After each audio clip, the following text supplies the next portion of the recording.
It was December the 12th, 1961. Smith Hempstone, African correspondent for the Chicago News, reported from Elisabethville. Quote, the United Nations jets next turned their attention to the center of the city. Screaming in at treetop level while excited soldiers and white civilians popped away at them with anything from 22 pistols to submachine guns, they blasted the post office and radio station, severing Katanga's communications with the outside world. One came to the conclusion that the United Nations action was intended to make it more difficult for correspondents to let the world know what was going on in Katanga, since the only way press dispatches could be filed was to drive them 150 miles to northern Rhodesia over a road studded with tribal roadblocks and subject to United Nations air attacks. By December the 12th, 1961, mortar shells hailed down on the center of the city as the softening up process began. Among the military objectives hit, a beautiful shop, the apartment of the French consul,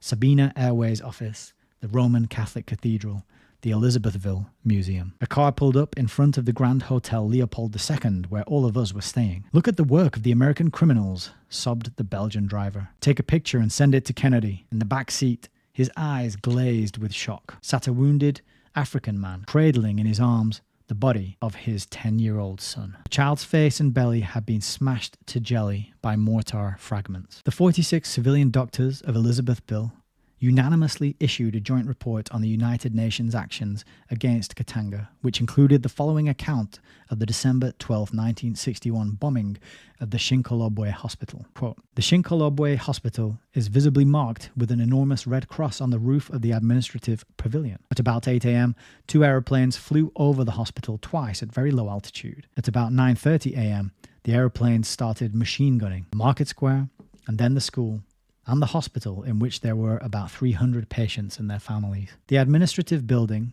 the left wing of the 4 pavilions and the household buildings were bombed and show hundreds of points of impact made by the machine gun bullets. In the maternity, roof, ceilings, walls, beds, tables and chairs are riddled with bullets. The bomb exploded in another pavilion which was luckily unoccupied. The roof, the ceiling, half of the walls and the furniture have been blasted and shattered. Blood from the wounded makes the buildings look like battlefield. In the maternity, 4 Katangan women who had just been delivered and 1 newborn child are wounded.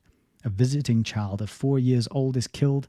2 men and 1 child are killed. Out of the 300 patients, 240 fled into the bush, refusing to be evacuated to any other hospital, for they say, quote, the UNO prefers to aim at the hospitals, and we would henceforth no longer feel safe there.